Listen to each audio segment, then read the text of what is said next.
아멘. 네, 오늘 말씀 예레미야 7장에 있는 내용입니다. 오늘부터 4월 마지막 주까지 총 8회에 걸쳐서 예레미야 프로젝트를 시작합니다. 바른 교회, 바른 성도 세우기라는 주제를 가지고 우리가 예레미야의 말씀을 같이 나눌 텐데요.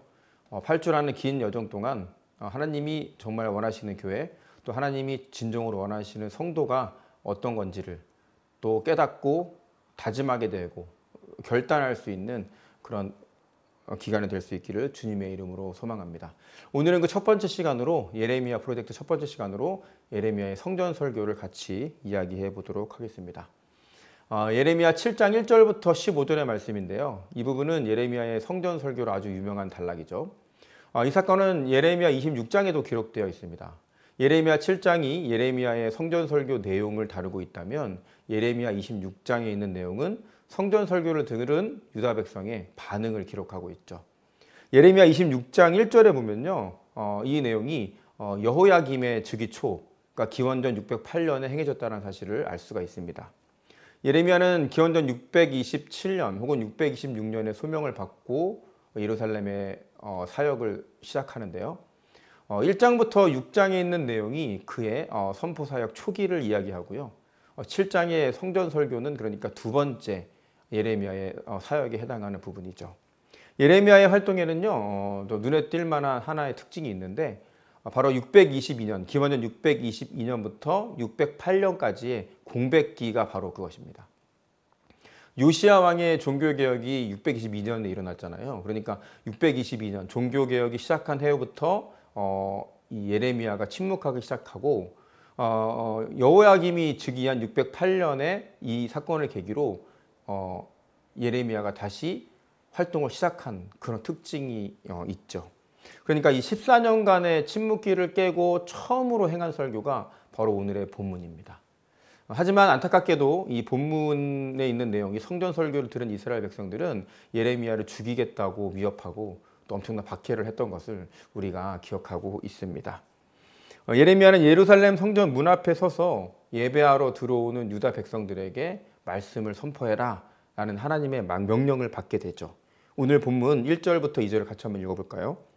여호와께로부터 예레미야에게 말씀이 임하니라. 이르시되 너는 여호와의 집 문에 서서 이 말을 선포하여 이르기를 여호와께 예배하러 이 문으로 들어가는 유다 사람들아 여호와의 말씀을 들으라.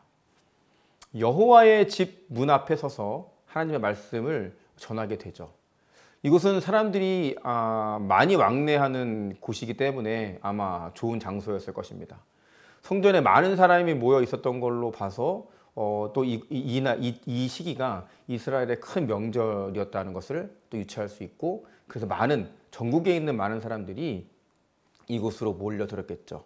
예레미야는 바로 이곳에서 하나님의 본심을 전합니다. 오늘 보면 3절도 같이 읽어볼까요? 만군의 여호와 이스라엘의 하나님께서 이와 같이 말씀하시되 너희 길과 행위를 바르게 하라. 그리하면 내가 너희로 이곳에 살게 하리라. 엄청난 군중이었겠죠. 예배를 드리러 왔으니까요. 전국에서. 유다 백성들은 성전 앞에 서서 외칩니다. 이곳이 하나님의 성전이다라고 외치죠. 7장 4절에 있는 내용이죠. 7장 4절에 보니까 뭐라고 합니까? 여호와의 성전이다, 여호와의 성전이다, 여호와의 성전이다 라고 하면서 정말 많은 사람들이 이렇게 예루살렘으로 모여들게 되는 거죠. 그런데 우리가 여기서 한 가지 짚고 넘어갈 게 있는데요. 왜 여호야김 왕 즉위 초인 바로 608년에 이곳 예루살렘으로 이렇게 다들 몰려들었을까라는 거죠. 그러면서 왜 여호와의 성전이다, 여호와의 성전이다, 여호와의 성전이다 라고 외쳤을까요? 이런 상황을 우리가 조금 이해하기 위해서는 남유다가 가지고 있는 근본적인 신앙의 특징을 우리가 이해할 필요가 있습니다.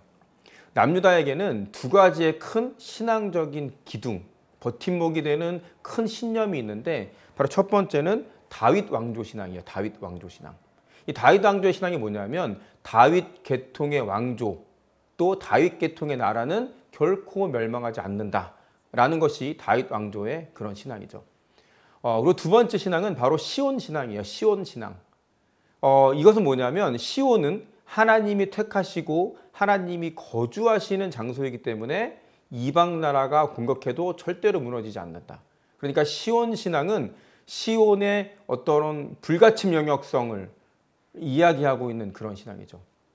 당시 유다 백성들은요, 다윗 왕조 불패 신앙과 그리고 이 시온 불패 신앙을 가지고 있었습니다.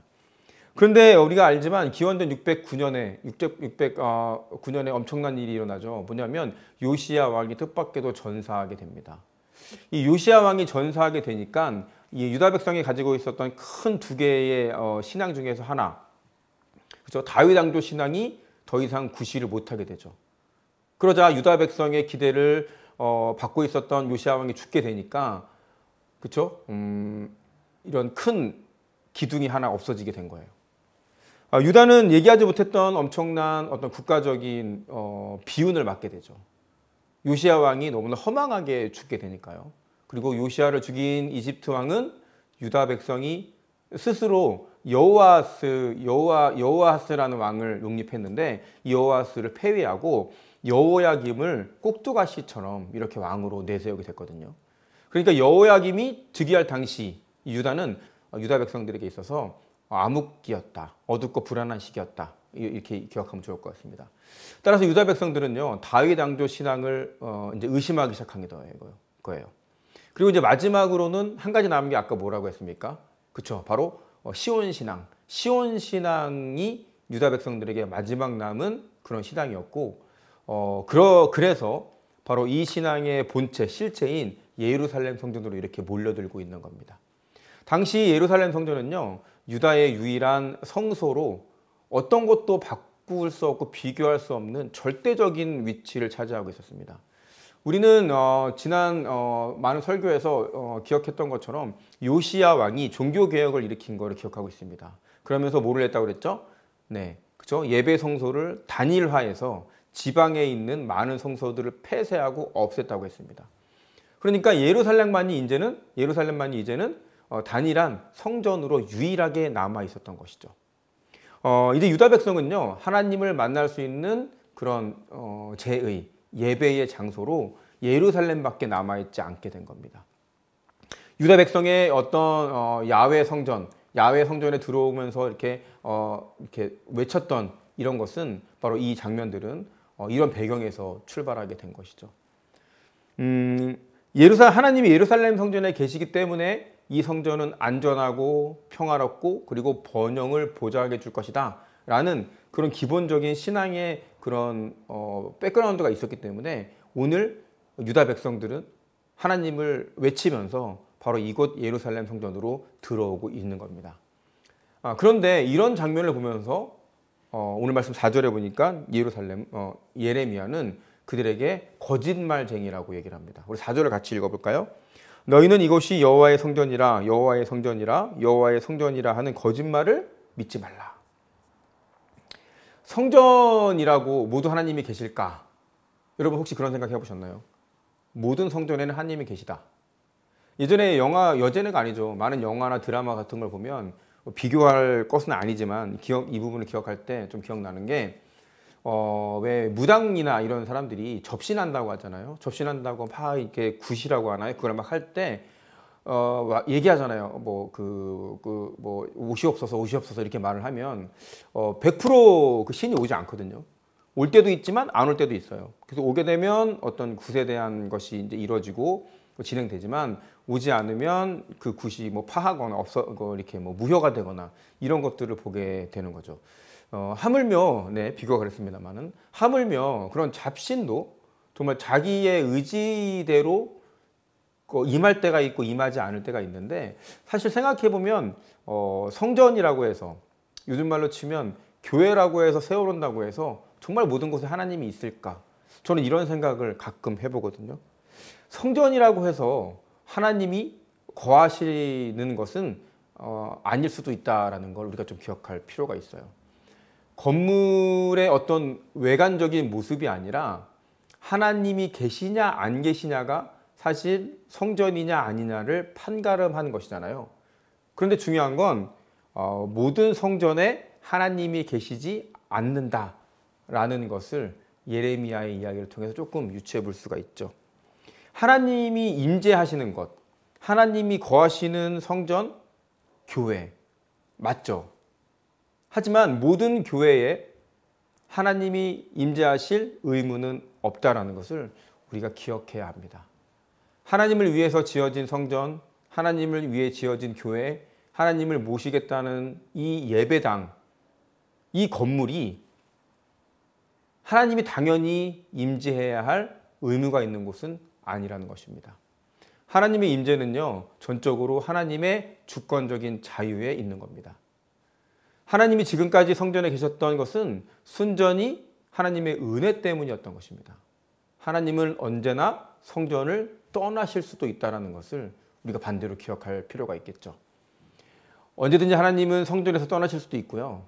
때로는 적들에 의해서, 대적들에 의해서 그 성전이 파괴되는 것을 내버려 두실 수도 있는 겁니다. 그러니까 성전 자체에 어떤 신비한 어떤 것이 있다거나 또 성전을 짓는 것을 우리 신앙의 최종 목표로 보는 것은 조금 위험할 수도 있겠죠. 과거에 많은 교회가 그랬습니다. 높은 탑, 좋은 성전, 안락한 곳, 예배를 드릴 수 있는 것, 우리 교회, 이런 많은 것들이 한국교회에 남아있는 신앙의 깊은 뿌리였는데요. 실제로 많은 목사님들이 자기가 은퇴할 때 자기가 어떤 목회에 대한 성공의 잣대, 그런 것들 중에 하나로 얘기하는 것 중에 하나가 바로 성전 건립이 있습니다. 내가 이렇게 30년, 40년, 50년 동안을 하나님 앞에 헌신했더니 이렇게 많은 성도를 주었고 이렇게 큰 성전을 하나님께 허락하셨습니다. 이런 것들이 사실 우리나라 교회의 많은 목사님들의 어떤 목표고 또 치적이고 또 많은 자랑거리였거든요. 하지만 정확히 말하면 교회가 존재하는 이유는 성전을 높이 세우기 위한 것은 아니라는 것을 우리가 기억할 필요가 있습니다. 성전이 그러면 초라해도 되고 성전은 아무것도 아니냐라는 이야기는 아닙니다. 하지만 우리가 적어도 교회를 다니는 것, 우리가 적어도 하나님을 믿고 이 성전에 나와 예배드리는 이유는 이 예배당을 크게 만드는 것이 아니라는 것, 그것이 목적이 아니라는 것을 우리가 기억할 필요가 있습니다. 예수님이 죽으면서 어떤 일이 벌어졌습니까? 휘장이 찢겨졌잖아요. 그것은 예수님이 성전을 폐기하겠다라는 그런 선언과도 맞물린다는 것을 우리가 기억해 볼 때에 사실 그 어떤 건물, 어떤 성전의 건물도 하나님의 임재를 강요하거나 보장하지는 않는다라는 것을 우리가 꼭 기억할 필요가 있겠죠. 이 말씀을 통해서 우리 나누는 교회, 정말 작은 성전에 적은 성도로 정말 이렇게 하나님 앞에 섰지만 남들이 보는 것이 중요한 것이 아니라 정말 이 교회에 하나님이 임재하기 위해서 우리가 하나님 앞에 바로 서는 그런 자들이 되어야 되겠습니다. 넓은 곳 좋고 많은 성도 중요하지만 모인 우리가 먼저 하나님의 임재를 경험하고 하나님의 임재를 위해 기도하고 노력하는 우리가 되어야 되겠음을 다시 한번 기억합니다. 이사야 66장 1절에는 이런 말이 있죠. 여호와께서 이와 같이 말씀하시되 하늘은 나의 보좌요 땅은 나의 발판이니 너희가 나를 위하여 무슨 집을 지으랴 내가 안식할 처소가 어디랴. 오늘날 흔히 말하는 교회는 사실은 그쵸, 예배당인 거죠. 성전은 아니잖아요. 성전은 뭐냐면 바로 예수님이 성전이죠. 그리고 예수님을 따르는 성도들이 성전입니다. 아주 유명한 말이죠. 고린도전서 3장 16절에는 이런 말이 있습니다. 너희가 하나님의 성전인 것과 하나님의 성령이 너희 안에 계시는 것을 알지 못하느니라. 그러니까 교회와 성전을 무조건적으로 동일시해서는 안 되는 것이죠. 성전은 건물이 아닙니다. 성전은 예수님과 성도라는 그런 영적 교감, 또 영적인 그런 인격체로서 바로 교회가 존재하는 것입니다. 교회 건축이요, 신앙생활, 우리가 하는 신앙생활의 어떤 최종 목적지가 되지 않아야 된다고 했죠. 물론 그렇다고 해서 교회가 작아야만 하는 이것은 아닙니다.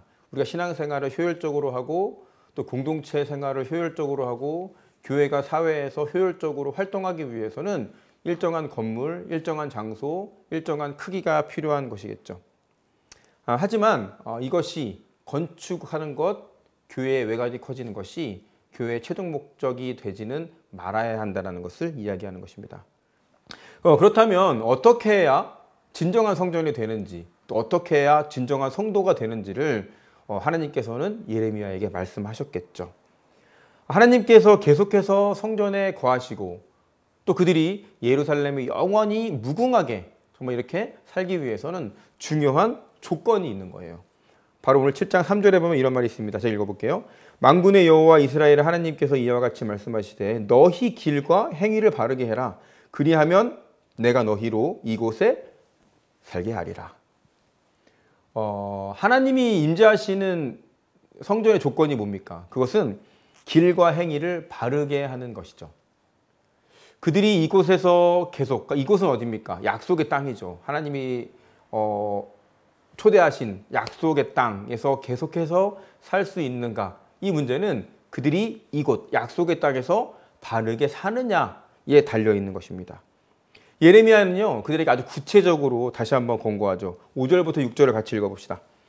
너희가 만일 길과 행위를 참으로 바르게 하여 이웃들 사이에 정의를 행하며 이방인과 고아와 과부를 압제하지 아니하며 무죄한 자의 피를 이곳에서 흘리지 아니하며 다른 신들 뒤를 따라 화를 자초하지 아니하면, 하나님께서 이스라엘 백성들에게, 유다 백성들이 원했던 것은 뭡니까?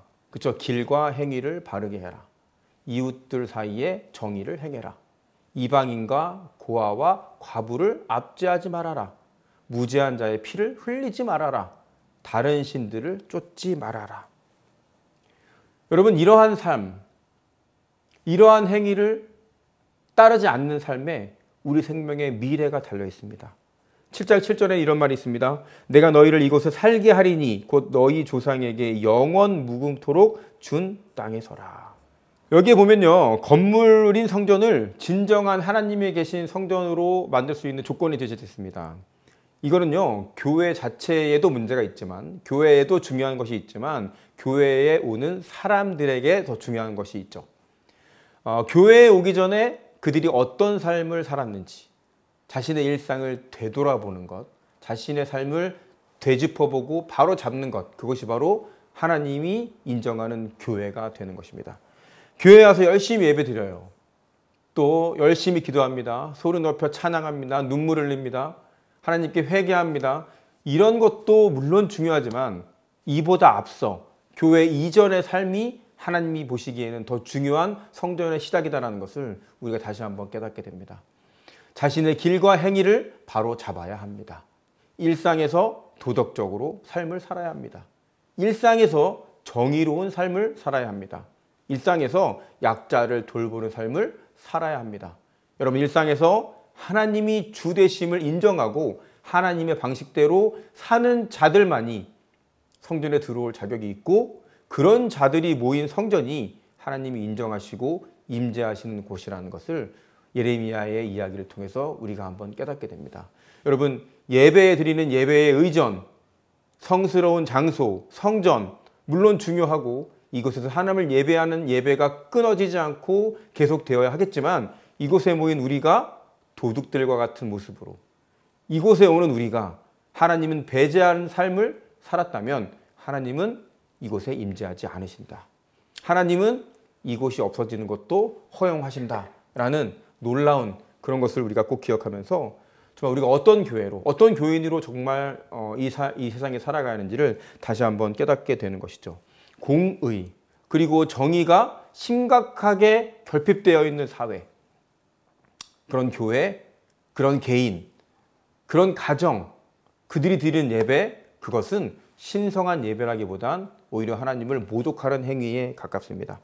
교회 바깥에서 우리가 살아가는 어떤 삶이 바르지 않는데, 아무리 교회에 와서 예배를 드린다, 아무리 많은 예배를 헌금을 드린다, 그것도 하나님이 인정하시지 않는다라는 것을 우리가 꼭 기억할 필요가 있습니다. 마태복음 5장 23절과 24절에는 이런 말이 있습니다. 그러므로 예물을 제단에 드리려다가 거기서 내 형제에게 원망 들을 만한 일이 있는 것이 생각나거든 예물을 제단 앞에 두고 먼저 가서 형제와 화목하고 그 후에 와서 예물을 드리라.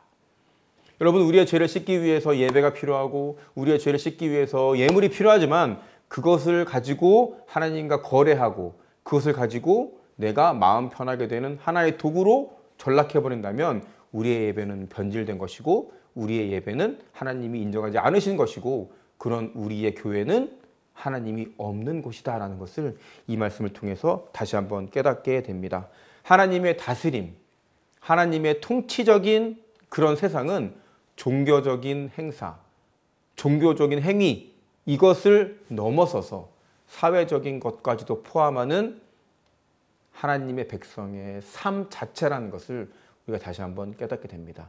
그러니까 삶이 바르지 못한 사람, 삶이 바르지 못한 사람에게서 나온 헌물과 예물은 더 이상 하나님을 기뻐하시게 할 수 없는 것입니다. 일상적인 삶 속에서 바르게 사는 것이 바로 교회를 진정한 하나님의 성전으로 만드는 것입니다. 참신앙이 뭡니까? 참신앙이란 신앙 공동체. 그러니까 우리 예수 그리스도를 믿는 우리 사람들의 내부는 물론이고 바깥 세상에서도 깨끗하게 살아야 하는 것. 우리의 신앙 고백이 이 성전 안에서만 끝나는 것이 아니라 우리 삶을 통해서도 이루어지는 것. 그것이 바로 진정한 신앙의 공동체가 되는 것을 우리가 기억합니다. 그러니까 일상적인 삶과 교회 안에서의 행동, 교회 안에서의 우리의 행위가 조금씩 들어맞고 오차가 줄어들도록 노력하는 것. 그러기 위해서 그러기 위해서 하나님께 기도하는 것. 그러기 위해서 하나님께 노력하는 것. 하나님께 도와달라고 애원하는 것. 그것이 바로 우리의 기도 제목의 1순위가 되어야 하는 것입니다.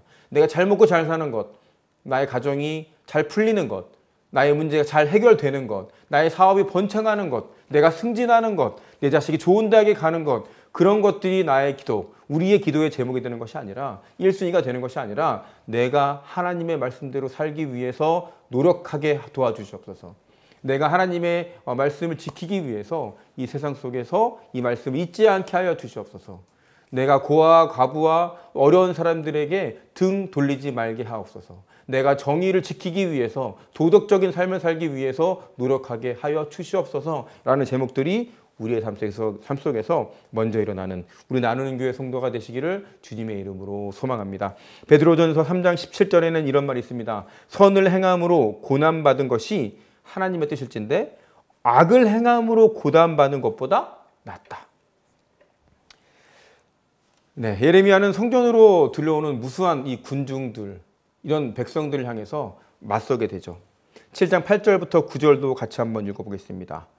보라, 너희가 무익한 거짓말을 의존하는도다. 너희가 도둑질하며 살인하며 간음하며 거짓 맹세하며 바알에게 분향하며 너희가 알지 못하는 다른 신들을 따르면서.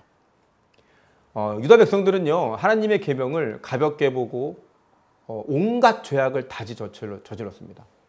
온갖 죄악에 찌들려 있음에도 불구하고 성전에 들어와서는 우리는 구원을 받았다. 우리는 시온에 왔다. 시온은 망하지 않는다. 하나님은 우리를 지켜주실 것이다 라고 떠들어댔던 것이죠. 이어지는 7장 10절도 읽어보겠습니다. 내 이름으로 일컬음을 받는 이 집에 들어와서 내 앞에 서서 말하기를 우리가 구원을 얻었나이다 하느냐 이는 이 모든 가증한 일을 행하려 함이로다. 예레미야는요, 윤리적인 어떤 부정부패에도 불구하고 잘못된 어떤 그런 미신을 믿는 것 같은 그런 것에 사로잡혀 있는 자신의 동족들에 대해서 완전 비판을 하게 되는 것이죠. 불행하지만 당시의 유다 백성들은요, 자신들의 어떤 부정행위, 이런 부정한 행실에 대한 어떤 뉘우침, 돌이킴 이런 것도 없이 그냥 성전에 와서 예배를 드리면, 성전에 와서 제물을 드리면, 예배만 드리면 이 모든 문제가 해결됐다고 믿었던 것 같습니다.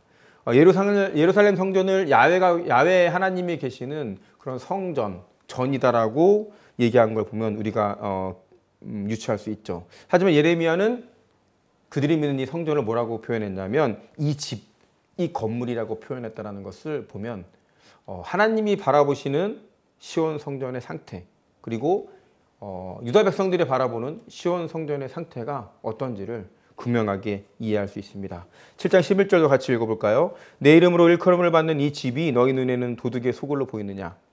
보라, 나 곧 내가 그곳을 보았노라. 여호와의 말씀이니라. 성전 밖에서는 바르게 살지도 않으면서 성전에 들어와서는 유다 백성들은 마치 도둑처럼 행동하고 있다는 거죠. 밖에서 온갖 나쁜 일을 하고 취한 물건들을 가지고, 밖에서는 온갖 부정부패를 저질러서 이룬 그 성과물들을 가지고 이 교회 성전에 들어와서 다음 행할 나쁜 행실들을 이렇게 토의하는 것 같은 그런 모습들로 하나님은, 그리고 예레미야는 유다 백성들을 바라보고 있는 것입니다. 사실 비기독교인들이 보기에도 한국 교회가 어쩌면 그런 곳으로 이렇게 인식되지는 않나라는 생각을 말씀을 준비하면서 해봤습니다. 많은 교회가 개독교라는 이름을 듣고 많은 교회 사람들이 손가락질을 당합니다. 그런데 그 중에 그런 이유 중에 많은 부분을 교회에서 하는 행위, 교회에서 행하는 찬양 때문에 하는 일은 없다라는 것입니다. 예배를 드리는 자들이, 하나님을 믿는 사람들이, 교회를 다니는 사람들이 교회 밖에서 하는 행동들을 보고 사람들은 손가락질하기 시작했다라는 것, 우리가 다시 한번 깨닫게 됩니다. 우리가 정말로 하나님 앞에 바로 서기 위해서는 우리 교회가 바로 세우고 예배가 바로 진행되는 것 당연한 것이지만, 그것과 동시에 우리의 삶의 예배도 반드시 회복돼야 된다는 것을 우리가 반드시 기억할 필요가 있습니다. 그런 모습을 사회적으로 보여주고 우리가 사회를 선도하는 문화를 만들어내고 윤리적으로 도덕적으로 바른 삶들을 살아낼 때에 우리 한국교회는 다시 부흥하게 될 것이고, 우리 나누는 교회도 다시 한번 하나님 앞에 바로 서게 될 것입니다. 정말 세상에서는 온갖 나쁜 추악한 짓은 다 하면서 정말 같이 일하는 사람들, 같이 일하는 직원들에게는 온갖 나쁜 일을 많이 하면서 교회에 와서 헌금하고 교회에서 어려운 이웃을 돕자고 얘기하는 그런 위선적인 모습은 더 이상 한국교회에 없어야 되겠습니다. 적어도 이 부족하지만 주의 말씀을 통해서 이 말씀을 같이 나누는 저와 여러분의 삶에는 그런 모습이 조금씩 사라지기를 소망하고, 그러기 위해서 힘들지만 노력하고, 그러기 위해선 성스럽게도 조금의 피해를 볼 수 있는 그런 성도들이 많아지는 우리 나누는 교회가 되기를 주님의 이름으로 소망합니다. 그렇게 될 때에 적은 수가 모인 우리를 할지라도 큰 변화의 시발점이 될 것을 믿습니다. 우리가 정말 적은 수가 모여서 그런 적은 변화를 일으킨다 하더라도 정말 그 파도가 정말 나비 효과가 되어서 세상의 많은 사람들에게 회자되고 또 진정한 교회로 바로 설 수 있는 그런 우리가 되기를 될 것입니다. 여러분 결단하시고 또 나아가시는 저 여러분이 되시기를 주님의 이름으로 소망합니다. 예레미야 7장 12절을 같이 한번 읽어볼까요? 너희는 내가 처음으로 내 이름을 둔 처소 실로에 가서 내 백성 이스라엘의 악에 대하여 내가 어떻게 행하였는지를 봐야라. 구약 성서에 보면요, 예루살렘 성전이랑 이 실로 성전이 두 군데를 여호와의 성전이라고 부릅니다. 사실 실로는요, 하나님께서 처음으로 자신의 이름을 주신 성소였었죠. 실로는 여호수아 시대부터 해가지고 회막이 설치된 아주 유서 깊은 곳이죠. 실로의 성소는 사사 시대부터 법궤가 안치되어 있었고요. 또 순례지이기도 했죠. 실로는 이스라엘 백성들에게 큰 축제일이 되면 수많은 인파가 모이던 곳입니다. 하나님은 그런데 유다의 백성의 끊이지 않는 이런 죄, 이런 것에 대해서 경고를 하시면서 사실 이 실로 성전을 폐쇄했죠. 유다 백성들은 하나님의 말씀을 끝까지 무시했기 때문입니다. 7장 13절도 한번 읽어볼까요? 여호와의 말씀이니라 이제 너희가 그 모든 일을 행하였으며 내가 너희에게 말하되 새벽부터 부지런히 말하여도 듣지 아니하였고 너희를 불러도 대답하지 아니하였느니라. 결국 하나님은요, 예루살렘을 실로처럼 심판하시기로 결심하시게 된 거죠. 14절을 읽어봅시다. 그러므로 내가 실로에 행함같이 너희가 신뢰하는 바 내 이름으로 일컬음을 받는 이 집 곧 너희와 너희 조상들에게 준 이곳에 행하겠다. 종합해보면 실로 성소가 왜 파괴된 겁니까? 그것은 그곳을 지키고 있던 엘리 제사장이나 그의 아들들의 잘못 때문이 아니었던 거죠. 실로 성소가 파괴된 것은 순전히 백성들의 죄악, 그러니까 북이스라엘의 죄악에서 비롯된 것이다. 그것을 너희도 기억해야 한다. 그렇게 그것을 잊지 않고 그것을 기억하지 못한다면 예루살렘 성전 내가 파괴시켜 버릴 것이다 라고 지금 남유다 백성들에게 하나님께서 말씀하고 계시는 겁니다. 예레미야는요, 예루살렘을 결코 적들이 침범할 수 없는 불가침한 것으로 보지 않았습니다. 미신으로 가득 찬, 또 불법과 정의롭지 못한 것으로 가득 찬 백성들의 삶 속에서 실로 성전이, 실로 성소가 파괴된 그 교훈을 다시 한번 기억시키는 것이죠. 하나님이 처음으로 이 땅에 이름을 두신 곳이 바로 실로 성전이었는데 그것도 하나님께서는 바로 멸망시켜 버린 것이다. 이 말씀을 가지고 다시 한번 이스라엘 백성들에게 회심할 것을 이렇게 이야기하고 있는 이 설교가 바로 오늘 본문의 바로 성전이 되겠습니다. 그러니까 7장 12절부터 15절의 내용을 보면 내가 실로에 행한 것처럼 실로에 가봐라.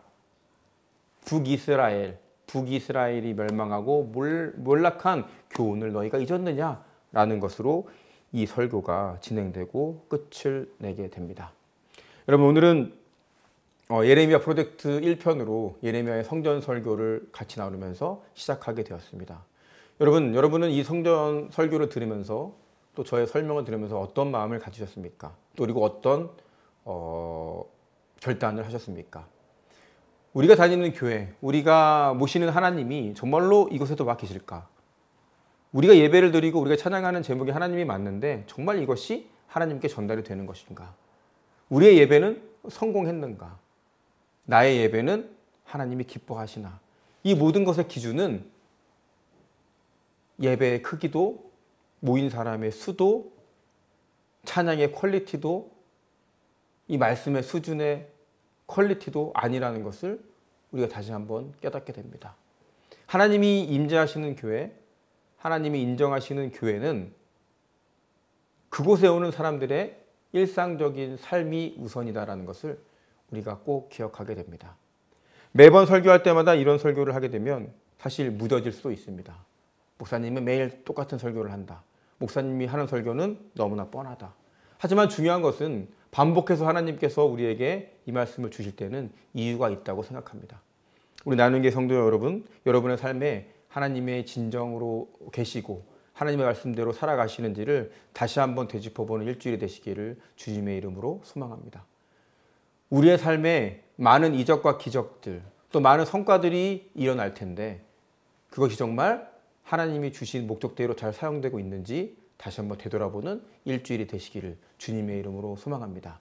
바라기는 다음 주에 정말 돌아오는 주부터 이 교회에 모이길 때는 정말 우리가 하나님이 주신 복들로 가득 찬 우리 삶의 그런 기억들을 소환할 수 있는 그런 예배가 되시기를 주님의 이름으로 소망합니다. 도덕적인 삶, 정의로운 삶, 어려운 이웃을 배제하지 않고 정말 모른 척하지 않는 삶, 그런 삶들을 우리 하나님 앞에 쏟아내고 그것을 통해서 하나님께 예배할 때에 진정으로 하나님이 임재하시는 교회, 진정으로 하나님이 인정하시는 예배라는 것을 우리가 다시 한번 깨닫는 저와 여러분이 되시기를 주님의 이름으로 소망합니다. 다음 달 4월 마지막 주까지 예레미야 프로젝트를 우리가 진행합니다. 올바른 교회, 올바른 성도 바로 세우기라는 이 주제에 맞게 정말로 우리 교회가 바로 서고 우리가 바로 서서 좀 하나님 앞에 인정받는 우리가 되기를 주님의 이름으로 소망합니다. 기도하겠습니다.